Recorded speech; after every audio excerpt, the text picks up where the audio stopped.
Bonjour et bonsoir à tous. C'est encore Gustave Kalanger. Aujourd'hui, nous voulons un peu parler sérieusement.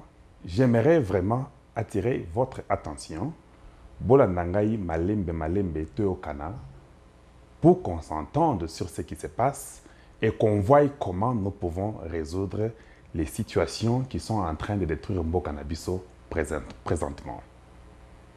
Il est très important. Peut-être l'heure est grave que vous le pensez. Je dis bien que l'heure est vraiment grave. Il faut que biso peuple congolais to yokana to comprendre ndengeni ni tokoki kozala ensemble pour relever la nation congolaise. J'aimerais que vous puissiez réfléchir avec moi ensemble. Dans cette chaîne, comme je vous l'avais dit, nous parlons sur le changement de mentalité pour l'éveil de la conscience du peuple congolais. Nous devons éveiller notre conscience et nous devons savoir ce qui est important. Si aujourd'hui, biso nyonso bana Congo to comprendre eloko nini il faut to sala pona mboka na biso kende liboso, nous serons un pays fier, un pays qu'on peut vraiment être heureux d'y vivre. Il est tellement impérieux, il est tellement grave que nous devons travailler pour relever la nation congolaise. Pour que je puisse d'abord continuer, je dois rapidement aborder le problème d'une jeune fille de 13 à 14 ans qui a été violée par beaucoup de jeunes gens. Je dirais bien peut-être par un nombre de 17 personnes, jeunes gens de l'école qui ont pu violer sur la jeune fille. Cette jeune fille a une famille. Au Congo aujourd'hui, tout le monde peut boire. Il n'y a pas de régulations qui interdisent aux enfants de moins de 18 ans de toucher à la boisson. Tout est légalisé et on s'en fout. Par mégarde, par une mauvaise éducation, par manque d'éducation, voilà ce qui en arrive. On commence à aller violer les jeunes filles, jouer avec leur corps comme c'était comme ça, d'emblée. Il ne faut pas te permettre makambo ya bongo et bandoko sala manamboka na biso et zo détruire nation na biso. Nous devons essayer d'éduquer nos enfants d'une façon propre afin que nous soyons un modèle ou un exemple à montrer devant les gens. Je demanderai à la justice congolaise de suivre ce problème-là de près parce qu'à Tasokoza Mwanamuke, si tes parents ne peuvent pas bien t'éduquer ou t'encadrer, le gouvernement a le plein droit de te prendre et te mettre dans une prison juvénale où vous serez vraiment rééduqués pour un Congo meilleur. Il ne faut pas que la société soit polluée. Alors, et puis vous vous abusez des jeunes filles et vous croyez que non, c'est ça la réalité ou c'est comme ça que ça devait être. Nous devons faire un effort pour éviter cela. Nous devons faire un effort pour rééduquer cela. Que tous les enfants qui ont été dans ce cas-là de la jeune fille qui a été violée doivent être mis à justice et doivent être punis. Voilà comment nous devons essayer de vivre dans un pays exemplaire. Nous ne pouvons pas laisser les bêtises ou les infractions passer comme si rien du tout n'existait. Voilà ce que j'allais d'abord dire pour cette jeune fille-là qui a été violée par quelques jeunes gens. Je vais évoluer rapidement. Je touche le problème des élections qui viendront prochainement dans notre pays. Nanga assis à Salaki Moussala Naye et nous avons vu que son travail était pratiquement nul. Il n'a pas fait un bon travail du tout. Alors, tu dis qu'on dit que Moutouana Lelo alo bakeno, ngana sisi ko sala ba élection na nganya sote, il faut na salati na ndenge ba élection ko sila ndenge musana ngai ko sila. Ça montre que dans sa tête, il n'y a pas quelque chose de bon. Quand ton temps arrive, quand ton mandat expire, à ceux qui aussi si ko sala ba élection te, il n'y a pas que toi. Il y a les gens qui peuvent expédier les affaires courantes. Il y a les gens que le président de la République peut nommer et le Parlement peut approuver rapidement pour évoluer avec ces affaires courantes-là. On n'a pas seulement besoin que toi, l'individu Nanga, ose la gaga wana po musala ici là. Bon, ceux qui musala wana dans 20 ans, au côté de la gaga wana dans 20 ans, je sais que l'un de tes vices a déjà démissionné, il a compris. Vous devez aussi démissionner même avant que le mois de juin termine. Mais si le mois de juin termine, votre mandat termine. Nous devrons regarder rapidement le président de la République à voter ou bien à nommer Moutumususu pour Moutouana Azwa Makamonango Akenango Liboso. Il faut non. La chose la plus importante au Congo, c'est comprendre que l'élection est une sécurité. Alors nous voulons mettre des gens qui sont corrects, pour que l'élection est un problème local, un problème dernièrement au Congo. Alors je demande à M. Nanga de comprendre que son temps est arrivé et qu'il doit seulement démissionner et partir, car nous avons d'autres gens qui peuvent travailler à cette place-là. Nous avons des compétentes gens qui peuvent assumer ces fonctions-là. Alors, quand tu es Congolais, tu penses que pour le Cambodge ici là, il faut que alors je partirai pour à remplacer Ngai. Et cela bongoté. Mandat na yo esili, ok.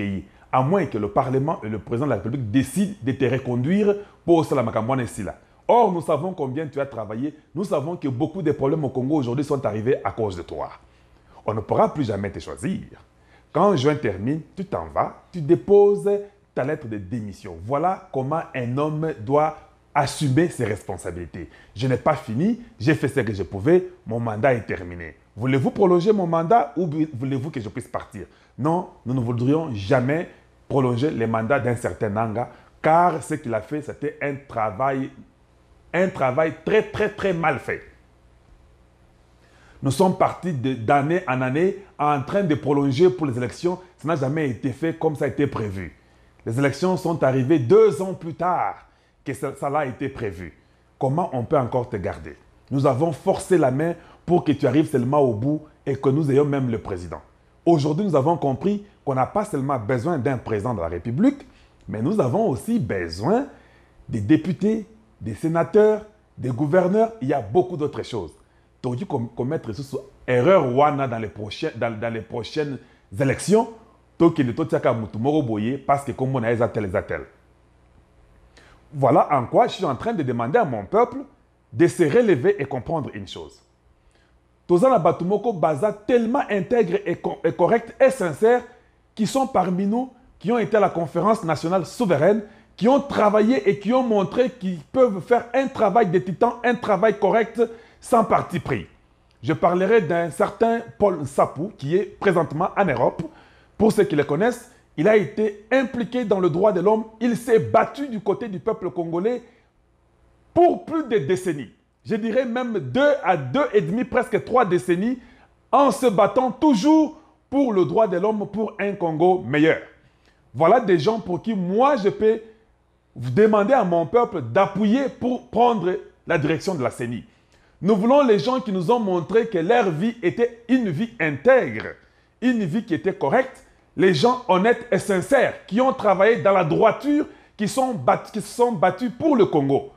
Quand nous avons eu des problèmes de droits de l'homme, quand on tuait les gens au Kasaï, quand on tuait les gens dans l'Équateur, quand on tuait les gens dans les Bandundu, quand on tuait les gens dans l'Ouest au Bas-Congo, quand on tuait les gens dans les Maniema, dans les Kivu, cet homme-là s'est mis et il a parlé, il a imploré afin que le droit de l'homme soit écouté et que le droit de l'homme soit respecté.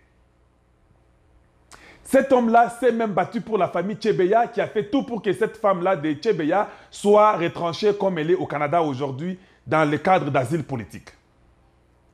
Cet homme-là de Paul Sapou, c'est un homme intègre, correct et juste. Nous l'avons vu dans les travaux, dans ce qu'il a fait. Voilà les gens que nous, aujourd'hui, nous pouvons soutenir à la CENI.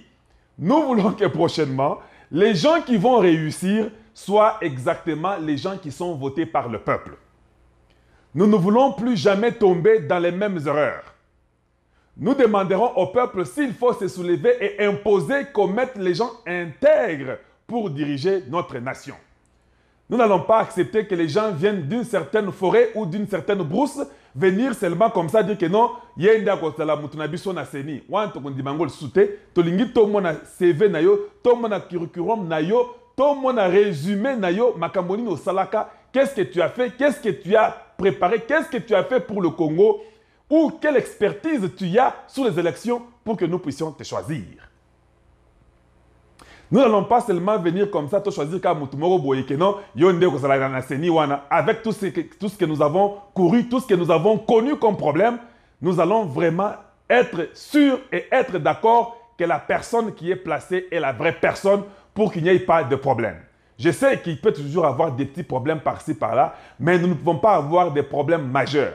Voilà un homme qui est reconnu au niveau international, au niveau national, au niveau régional, quelqu'un qui est intègre, un homme correct, qui peut nous aider à être responsable pour représenter la CENI dans la droiture, dans la propreté, où les gens voient qu'il y a une honnêteté et il y a une sincérité, que les meilleurs gagnent. Voilà ce que le Congo a besoin. Et c'est très important, je demanderai au peuple congolais de toujours faire cela pour que la vraie personne soit à la place qu'il faut. Nous allons commencer à demander aujourd'hui aux Congolais, quand vous vous soulevez, nous allons commencer à nous soulever avec une cause noble. S'il n'y a pas de cause noble, nous n'allons pas nous soulever. Nous n'allons pas nous soulever pour soutenir un individu, nous allons nous soulever pour soutenir des causes nobles. Voilà ce que j'allais dire sur le problème, je m'excuse, sur le problème de la CENI. Nous allons plus vite évoluer sur le problème des ministères. Aujourd'hui, on nous dit que non, vous savez, le gouvernement a besoin, le président a besoin des ministères et des ministères régaliens qui sont des ministères clés pour une nation. Mais nous entendons que peut-être le ministère des Finances peut aller aux gens de FCC. De toute façon, je vais vous dire une chose. Il est important d'avoir les ministères de la Justice et de la Défense, des Affaires étrangères et de l'Intérieur. C'est ce qui tient un pays comme on nous l'a toujours appris dans le temps ou bien quand on était des enfants. C'est vrai que vous avez besoin de contrôler les finances, mais boye barake atatango Jésus ayaka na mokili, Jésus azwaka finance apesaka ngo Judas. Quand même nous savons qu'ayaki po akufela batunaye, mais il a donné ce ministère-là de finances à Judas parce que ce ministère-là, c'est ce qui a fait que Judas puisse se pendre lui-même. Alors, telema, to fongola moi misu, cause au ministère et la finance, quand vous n'avez pas la justice, quand vous n'avez pas la défense, ça ne vous aide pas. Alors, vous pouvez donner aux gens là de Kabila le ministère des Finances, ce n'est pas un problème. Or, nous savons, quelqu'un qui est cupide, quelqu'un qui est voleur, restera toujours voleur. Parce que si toi tu prenais 10 millions, 14 millions, 20 millions chaque fois, vous partagez avec votre groupe d'individus pour vous détruire Mboga na biso, les lobazo futayo 3 000 $, 4 000 $, 5 000 $ au Kokate. Tu voudras toujours aller voler, prendre dans les paniers de l'État quelque chose. Nous allons te prendre avec la main dans le sac. Alors aujourd'hui, s'il y a la droiture, il y a la transparence, attention au tikeli bango ministère des Finances, et comme ça, là, de l'autre côté, parce que nous allons contrôler tout ce qu'il faut contrôler et ça sera difficile de s'en sortir. Si tu n'es pas un homme intègre et juste, vous aurez toujours un problème sérieux. Maintenant, avant que je finisse aujourd'hui, j'ai un problème très très important que j'aimerais partager avec vous. Est-ce qu'il y a aujourd'hui des Congolais qui peuvent se mettre debout, manifester le mécontentement de quelque chose qui se passe au Congo? J'ai besoin que nous, le peuple congolais, nous puissions comprendre. C'est la chose la plus importante aujourd'hui, que nous puissions nous soulever pour manifester quelque chose que nous n'aimons pas, quelque chose de mauvais, quelque chose de n'est pas bon. Quand les gens se mettent autour des ministères, ils pleurent, ils veulent, ils insistent pour avoir toujours des postes clés dans le gouvernement. Pour monanga que dans un ministre de transport, dans un ministre de la santé, dans un ministre de l'économie, dans un ministre de la finance, dans un ministre de la défense. Mais est-ce que Batouwa n'a pas un projet na mitu na bango que tant qu'on a un ministère de la finance n'a vraiment que mboka na biso échanger que finance est à la répartie équitablement pour développer mboka na ngai? Ou bien vous êtes au ministère de la santé car poto yeba ke yo pe ozaka na ministère de la santé au gouvernement ya Tshisekedi? Est-ce que quand vous partagez, est-ce que les gens viennent avec des projets disant que moi, dans le ministère de la Santé, quand je serai ministre, voilà ce que je vais faire pour mon peuple, voilà ce que je vais faire pour mon pays. Ou bien, au lieu de ministre, pour payer au lia, aux hommes bongo mouké, aux hommes 1000, 2000, 5000, 10 000 $. Et c'est ce que nous nous rendons compte qu'aujourd'hui, les gens veulent seulement avoir des postes, peut-être pour se faire valoir, ou peut-être pour bailler banapé, qui n'a pas un moussala. Moi, je n'ai pas besoin de toutes ces histoires-là. Les Lombo Cannabiso, nous avons besoin des gens corrects qui peuvent diriger pour transformer les vies des gens. Pas diriger pour être seulement connu et sans quelque chose de vrai. Qui est ce ministre-là aujourd'hui qui peut dire que je ne travaille pas correctement, on ne me laisse pas les mains libres pour faire mon travail, je démissionne? En dehors d'un seul gars qui était Lunda Bouloulou, oh, Basi Batikaye Nakatanga Lelo, on ne voit même pas sa santé, qui est en train de souffrir, en train de mourir. C'est le seul gars que je connais, moi, depuis mon enfance, que j'ai grandi au Congo, qui a démissionné d'un ministère. Oh Mboka Nini, est-ce que tous les gens qui ont travaillé pendant 32 ans, pendant 3 ans de Kabila le père, pendant 18 ans de Kabila le fils, est-ce que ces gens-là n'ont pas été toujours mécontents ou bien ils étaient contents à tout le temps qu'ils ont travaillé? S'ils étaient contents, il faut tous les condamner alors.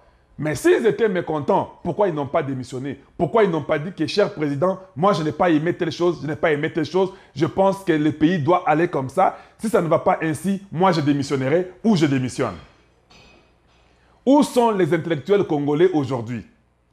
Ba français ebele na monoko, mais mutu zéro, ba ibi eloko ata mon côté. Kaka ba professeur na ba professeur. Nous ne sommes même pas reconnus au niveau mondial des professeurs éminents qu'on peut citer que tel hasard professeur éminent. Ceux qui ont moni professeur éminent congolais, Aouti peut être dans les États-Unis, Aouti peut être en Europe ou en Asie, mais Aouti na Congo te. Pourquoi tous ces gens-là aujourd'hui à la télévision, quand Koloba Makambo ebele, bazo ede mboka na biso ta mukete, mboka na biso eza par terre.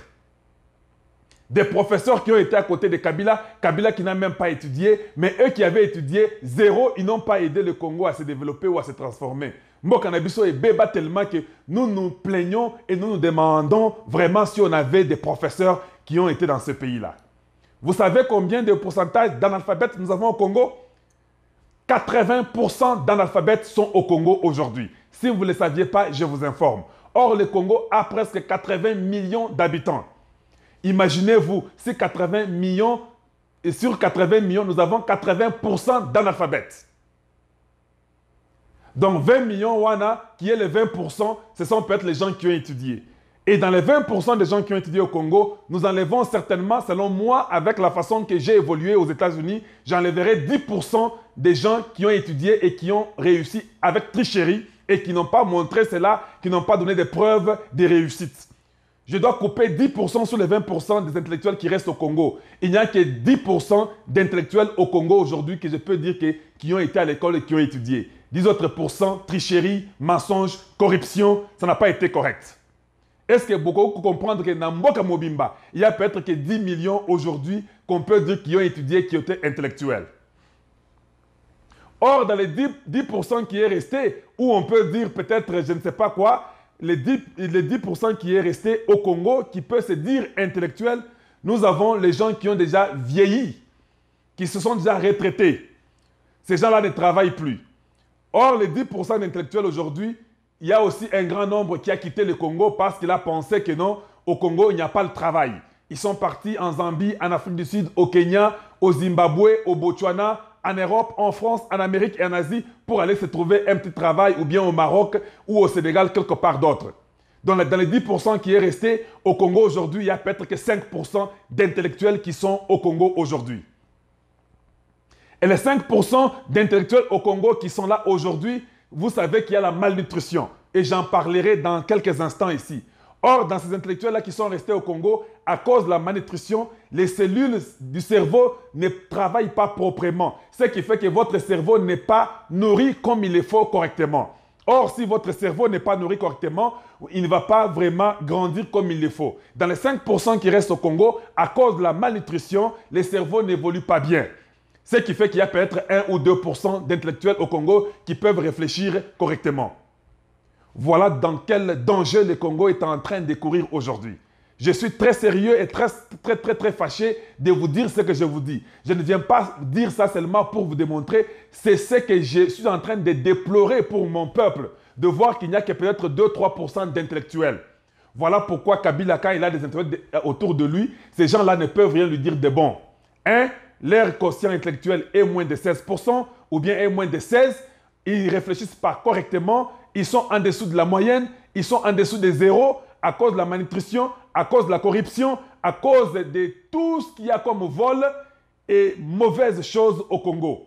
Voilà la classe politique intellectuelle congolaise que nous avons aujourd'hui. La pourriture sur pourriture. Il n'y a pas de gens corrects qui peuvent réfléchir, dire au président « je ne suis pas d'accord là-dessus » ou « je suis d'accord là-dessus ». Tous, ils ont peur de la mort, ils ont peur de dormir affamés parce qu'ils veulent quand même avoir les miettes qui tombent que Kabila vous a laissées pour vivre ou pour survivre. Ils ont détruit toute une nation. Parlons de la malnutrition. Voilà mon problème le plus important que je veux que vous puissiez comprendre et m'écouter calmement. Ça nous aidera. Au Congo, les pays qui sont dans la pauvreté, il n'y a que 3 pays qui sont parmi les pays les plus pauvres où la population est beaucoup plus pauvre, je voulais dire. Le Nigeria, le Congo démocratique et l'Inde. Ce sont les 3 pays où le taux de pauvreté est très élevé sur la terre entière. Sur la terre entière, il n'y a que ces 3 pays-là qui ont le niveau de pauvreté plus élevé. Et vous verrez que ces pays-là, ils sont parmi les pays les plus peuplés au monde. En enlevant la Chine, qui s'est retrouvée aujourd'hui, où la pauvreté a été diminuée dramatiquement. Nous avons l'Inde qui a beaucoup de gens, mais la pauvreté est très élevée. Le Nigeria qui a beaucoup de gens, la pauvreté est très élevée. Et le Congo qui a beaucoup de gens, la pauvreté est aussi très élevée.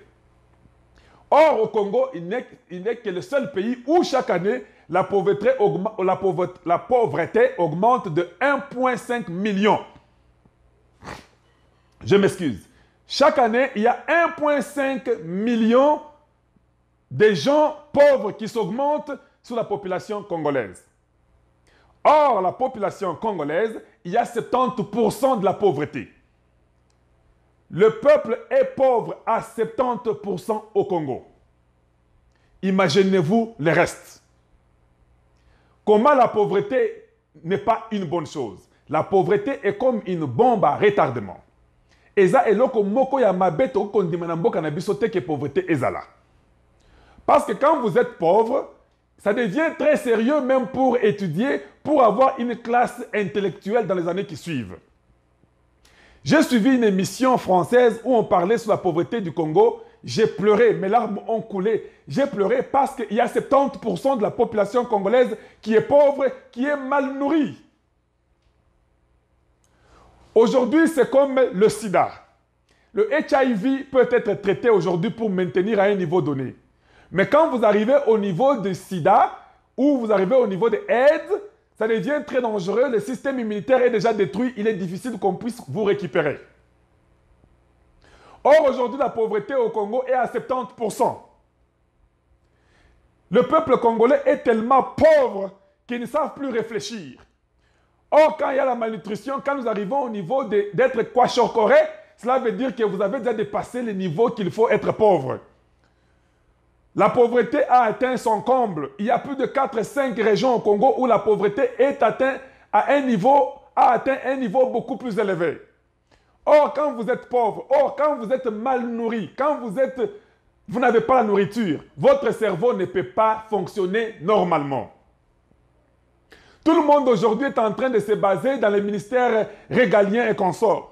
Mais vous oubliez les ministères les plus importants, le ministère de l'Agriculture, le ministère de la Santé. Tout ça, c'est important que nous puissions en parler. Mao Tse-tung en Chine, il s'est enfermé avec son peuple. Il a dit, nous ne quittons pas notre pays, nous devons rester enfermés dans notre sol afin de le cultiver, afin de le développer. Et ils l'ont fait. Beaucoup d'années, les Chinois ne sortaient pas. Aujourd'hui, ils sont au-delà de 2 milliards, mais il ne manque pas de nourriture comme au Congo. Au Congo, nous sommes seulement 80 millions. Peut-être, je peux même arrondir, dire que nous atteignons peut-être 90 millions, parce qu'on ne sait pas comment mesurer à combien nous sommes. Il n'y a pas eu encore un recensement correct pour le Congo. Mais voilà ce pays-là l'a fait. Qui sont ces Congolais-là aujourd'hui qui peuvent dire, nous nous enfermons, nous n'allons pas quitter notre terre, nous avons beaucoup de terres arabes au Congo où on peut cultiver. Qui est ce ministre-là qui peut accepter que moi j'irai à l'agriculture pour essayer de cultiver afin que nous ayons seulement les riz, le maïs et les haricots pour notre peuple? Faisons ceci pendant 2-3 ans, voyons ce que nous allons faire. Voilà ce que nous pouvons faire. C'est la guerre que nous devons nous battre. Nous devons mettre fin à la famine. Nous devons nous battre dans l'agriculture, aller faire les champs. J'ai besoin que le président Félix Tshisekedi qui m'écoute puisse vraiment prendre ça au sérieux. Cherchez les tracteurs. Envoyez les enfants, les jeunes gens, allez-y faire les champs. Partout dans les Katanga, dans le Kasaï, dans l'Équateur, dans les Bandundu, dans les Bas-Congo, dans les Hauts-Congo, même dans les Maniema, les Kivu, Nord Kivu et Sud Kivu. faisons les champs, cultivons aussi possible que nous le pouvons. Ça va nous aider. Pourquoi je dis ça? La malnutrition n'aide pas au développement d'un peuple. La malnutrition détruit un peuple. Parce que quand vous êtes mal nourri, vos cellules ne peuvent pas croître comme il le faut. Dans le sang, nous avons les cellules. Les cellules-là sont en train de conduire l'oxygène dans le corps humain. Et ce sang-là se dirige chaque jour quand il quitte le cœur, il va au cerveau pour ressourcer, pour donner de l'énergie, pour donner la vie au cerveau. Or, ces cellules-là qui sont dans le sang, qui vont au cerveau, doivent être riches, avoir de l'oxygène pour que notre cerveau puisse être perfusé correctement. Mais quand on n'a pas à manger, quand nous dormons affamés, on n'a pas assez de cellules qui peuvent quitter le cœur, aller vers le cerveau, afin de garder le cerveau oxygéné comme il le faut, afin que notre cerveau soit perfusé comme il le faut. Alors quand nous avons peu de cellules qui vont au cerveau, nous commençons à raisonner minimalement. On ne raisonne plus correctement parce que votre cerveau n'est pas perfusé correctement avec ce qu'il faut comme cellules d'oxygène riches pour garder votre cerveau éveillé.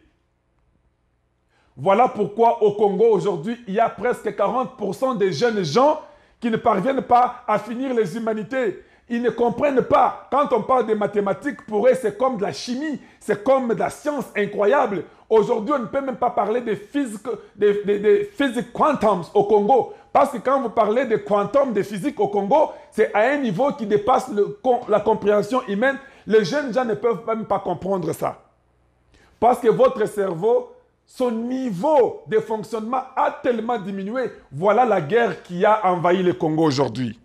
C'est comme le HIV qui est déjà entré, quand il devient le AIDS, il devient le sida, il est beaucoup plus tard, le système immunitaire est déjà détruit, ça devient très difficile de le soigner ou d'être récupéré.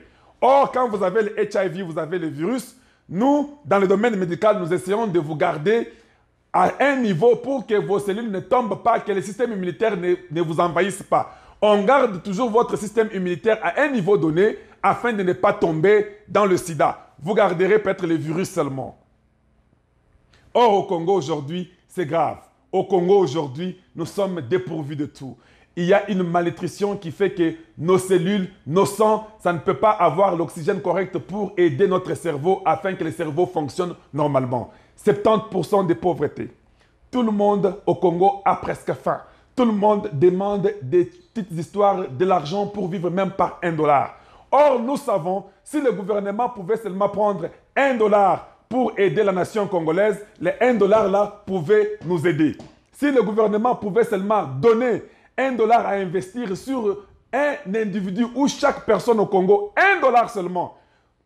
Il est dit dans la science que quand vous investissez $1 sur un être humain, vous allez récolter $11 dans une ou des années qui suivent. Élevons notre niveau, nous devons mettre l'urgence de créer de la nourriture, de cultiver afin que le peuple ait de la nourriture. Pour bien réfléchir, vous devez bien manger. C'est pourquoi on dit un ventre affamé n'a point d'oreille. Vous ne pouvez pas écouter un professeur à l'école, vous ne pouvez pas suivre quelque chose de correct. C'est pourquoi aujourd'hui nous voyons des jeunes gens qui font du n'importe quoi au Congo parce que leur cerveau ne fonctionne pas normalement. Le cerveau est en train de diminuer. Le quotient intellectuel congolais est en train de baisser à un niveau incroyable. C'est pourquoi quand vous faites un débat, des fois vous voyez les gens déraisonner totalement. Ce n'est pas de leur faute, c'est la famine. Leur cerveau n'est pas au niveau de bien réfléchir. Voilà pourquoi 40% des jeunes gens ne peuvent même pas tenir à l'école. Voilà pourquoi l'intellectuel au Congo aujourd'hui, il se croit intellectuel, il a détruit la classe politique. Les jeunes gens vivent dans la famine. Le niveau de raisonnement du cerveau est tellement diminué. Comment allez-vous relever votre économie? Si votre peuple, la jeunesse, les futurs du Congo, tous quotient intellectuel au niveau 0, comment on va vivre? C'est pourquoi les jeunes gens, ils ne savent même pas faire une radio, ils ne savent même pas faire un cellulaire, ils ne savent même pas arranger ou créer ou fabriquer un petit rien du tout que tout le monde au monde aujourd'hui commence à fabriquer. Le cerveau est 0. Il faut de la nourriture. Il faut les nourrir. Nous avons besoin d'un ministre de l'Agriculture, ministre de la Santé, des gens qui peuvent impacter et transformer le Congo comme Mao l'a fait en Chine. Transformons notre pays. Travaillons. Mais tout ce que nous voulons aujourd'hui, oh, qui est président? Oh, qui est ministre de la Défense? Qui est ministre de la Santé? Qui est ministre de l'Économie? Mais dans le raisonnement, zéro. Voilà là où aujourd'hui je m'étais dit, quelles que soient les conditions, je dois parler à mon peuple parce qu'il est impérieux, il est très important que nous puissions relever la pauvreté. J'ai appris que la Banque mondiale a un programme de 500 millions de dollars pour donner sur les 5 années au Congo. Ce qui veut dire que ça sera que 100 millions par an pour élever la pauvreté au Congo. 100 millions par an, nous sommes à 80 millions. Vous pouvez faire le calcul mental rapidement, vous comprendrez que cela n'est même pas suffisant. Est-ce que nous, Congolais, nous pouvons être fiers de notre pays, dire allons-y faire les champs? Les jeunes gens, vous voulez devenir millionnaires, vous voulez devenir riches, mais faites les champs. Allez-y, demandez au gouvernement central de vous donner, de vous financer afin de faire les histoires, afin de créer les champs, les compagnies, faire les œufs, les poulaillers, les porcheries pour aider la nation congolaise. On a besoin de ça aujourd'hui. Vous, gouvernement central qui m'écoutez, ne comprenez-vous pas que vous pouvez encourager les moyennes et petites entreprises?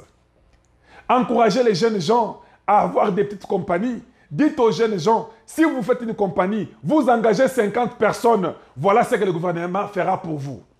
Vous engagez 40 personnes, vous engagez 100 personnes, 1000 personnes, voilà ce que le gouvernement fera pour vous. Voilà ce que le gouvernement peut vous prêter. Voilà ce que le gouvernement peut vous donner gratuitement. C'est comme ça que vous aidez votre nation à être relevée. C'est très simple, ce n'est pas compliqué.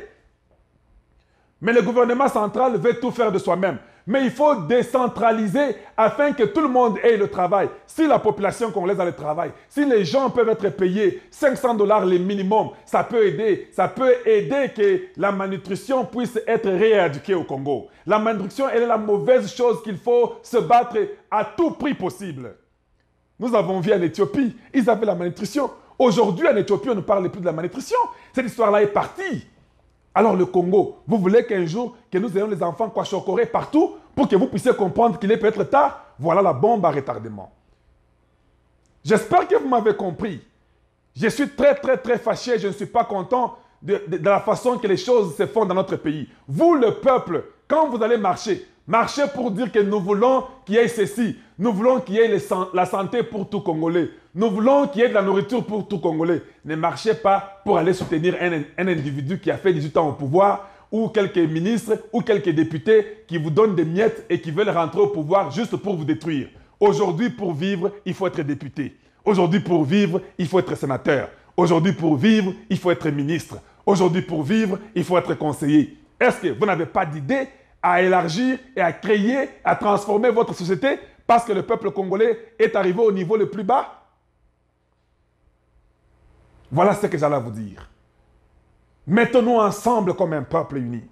Travaillons pour élever la nation congolaise. Travaillons pour la culture. Travaillons pour l'élevage. Nous devons cultiver. Nous devons travailler pour la nation. Nous avons cela au Congo. Mettons-nous au travail. Ne soyons pas dans les fantasmes où on ne peut rien dire. Oh, notre pays, nous sommes les pays les plus riches au monde. Mais le peuple s'y meurt. Le peuple est en train de s'appauvrir. Les niveaux, les conscients intellectuels sont en train de baisser au niveau qu'on ne peut plus même pas réfléchir comme des hommes. Aujourd'hui, quand on parle dans le débat politique, il n'y a rien de constructif.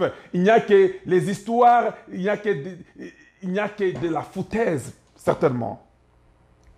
Merci beaucoup. Je suis content que vous m'avez suivi. On va continuer à élever la mentalité de notre peuple, car ici, c'est le changement de mentalité, élever de la conscience du peuple congolais. Il y a beaucoup qu'on peut faire, mais si nous nous mettons ensemble comme un peuple uni, un peuple intelligent, qui peut se redresser quels que soient les défis, nous allons vaincre. Nous allons être parmi les nations les plus meilleures au monde. Merci. C'était encore Gustave Kalonji. Je voulais parler de cela pour que vous puissiez comprendre. Abonnez-vous nombreux. Ici, nous sommes en train de travailler sur la mentalité, sur l'éveil de la conscience de notre peuple. Vous pouvez appuyer sur subscribe encore là en bas pour que cela puisse nous aider, qu'on puisse propager cette vidéo à beaucoup de gens, que tout le monde écoute, que tout le monde partage cette vidéo afin que nous comprenions la tâche que nous avons devant nous, que nous devons relever, car le peuple est en train de mourir dans une bombe à retardement qui est la malnutrition, qui est la pauvreté. Une fois de plus, merci de m'avoir suivi. C'était bien Gustave Kalonji. Merci. À bientôt. Au revoir.